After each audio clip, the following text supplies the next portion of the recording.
নির্বাচনের ২৪ ঘন্টা আগে রানাঘাট লোকসভা কেন্দ্রে বেশ বড়সড় চমক। তৃণমূল প্রার্থী মুকুটমণি অধিকারীর স্ত্রী যোগদান করলেন বিজেপিতে। বিজেপি নেতা মিঠুন চক্রবর্তীর হাত ধরে মুকুটমণির স্ত্রী এলেন গেরুয়া শিবিরে। শনিবার শেষ মুহূর্তের প্রচারে চমকদার এই ঘটনাটা ঘটল। শেষ বেলায় প্রচারে ব্যস্ততা একেবারে তুঙ্গে।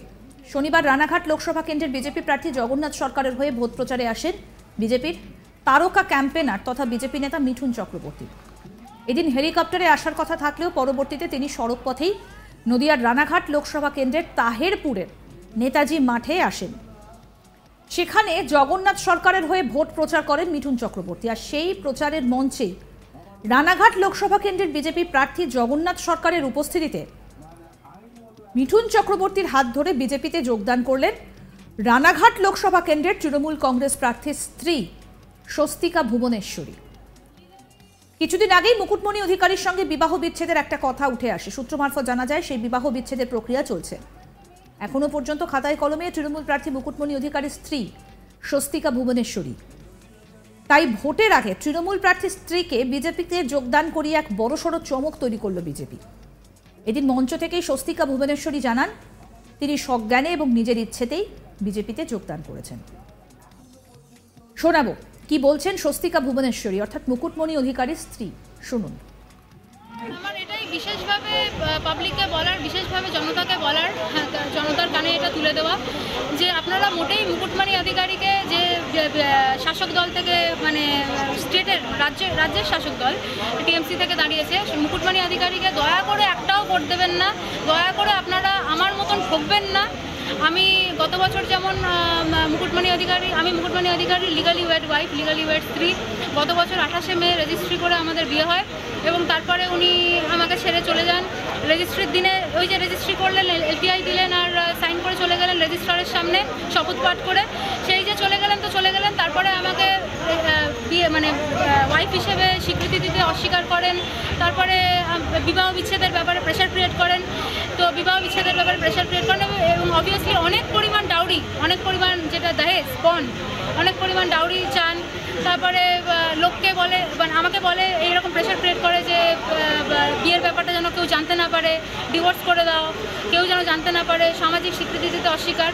তারপরে আমি এফআইআর ফাইলিং করি তারপরে ক্যালকাটা হাইকোর্টের মাধ্যমে চার্জশিট করা হয়।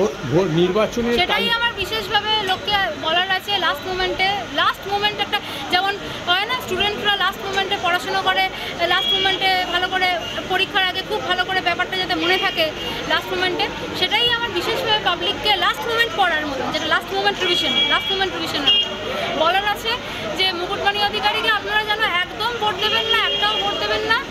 আমার মতন দয়া করে যেন আপনারা ঠকবেন না, প্রতারিত হবেন না, চিটেড হবেন না। যেরকম মুকুটমণি অধিকারী এবং তার পরিবার আমাকে চিট করেছে, প্রতারণা করেছে, ফ্রডারি করেছে এবং যেভাবে আমি ঠকেছি ওদের মাধ্যম দিয়ে, আপনারা যেন দয়া করে ঠকবেন না, আমার মতন যেন ঠকবেন না।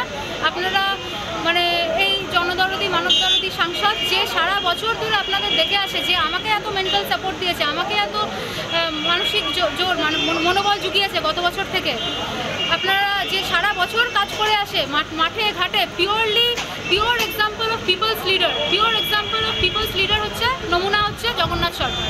তো আপনারা প্লিজ এই জনদরদি সাংসদ জগন্নাথ সরকার স্যারকে বিপুল ভোটের ব্যবধানে জয়যুক্ত করুন পদ্মফুলের চিহ্নে ভোট দিয়ে, এবং দয়া করে মুকুটমণি অধিকারীকে ভোট দেবেন না, আমার মতন ঠকবেন না, প্রতারিত হবেন না।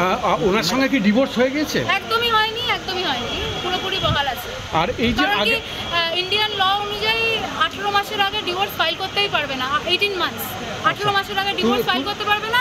28শে মে 2023-এ বিয়ে হয়েছে, এখনো তো 1 বছরও হয়নি, 18 মাস তো দূরের কথা।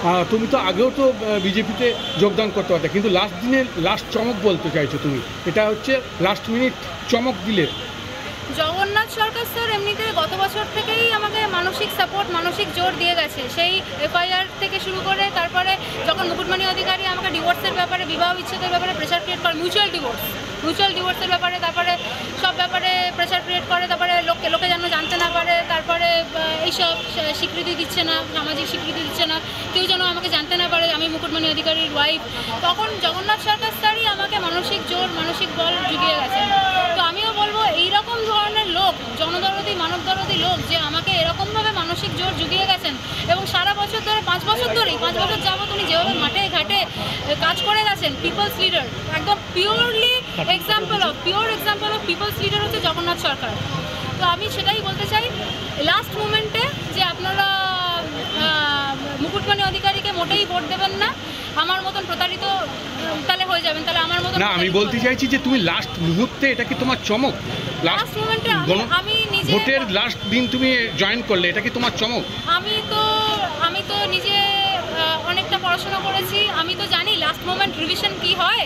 নিজে আমি এমএসসি মাস্টার্স ইন জেনেটিক্স করেছি ক্যালকাটা ইউনিভার্সিটি থেকে, Indian institute of management IIM Calcutta, যেটা জোকাতে, আইআইএম জোকা থেকে, আইআইএম ক্যালকাটা থেকে বিজনেস অ্যান্ড কর্পোরেট ম্যানেজমেন্ট নিয়ে এমবিএ করেছি। আর অ্যাডভোকেট মানে LLB enrolled with the Mumbai হাইকোর্টের অ্যাডভোকেট এলএলবি সবই করেছি। আমি জানি অ্যাজ আ মানে একাডেমিক মানে দিয়ে পার্সপেক্টিভ দিয়ে, মানে পড়াশোনার পার্সপেক্টিভ দিয়ে, একাডেমিক পার্সপেক্টিভ দিয়ে যে লাস্ট মোমেন্ট রিভিশন কী হয় পাবলিকের কানে, মানে পাবলিক জনতাকে লাস্ট মোমেন্ট রিভিশন দেওয়ার জন্যই এটা বেসিক্যালি লাস্ট মোমেন্টে জয়েন করে আমার আরও বেশি করে আরও জনতাকে বলার আছে যে আপনারা দয়া করে ঠকবেন না, আমার মতন প্রতারিত হবেন না। এদিনের এই সভা মঞ্চ থেকে কেন্দ্রীয় সরকারের একাধিক সুযোগ সুবিধা এবং প্রকল্পের কথাও জানান বিজেপি নেতা তথা তারকা ক্যাম্পেনার মিঠুন চক্রবর্তী। তবে শেষ প্রচারের আগেই নতুন চমক, ভোট বাক্সে অনেকটাই প্রভাব ফেলবে এমনটাই মনে করছে রাজনৈতিক মহল। এ প্রসঙ্গে এখনো পর্যন্ত তৃণমূলের কোনো প্রতিক্রিয়া অবশ্য পাওয়া যায়নি।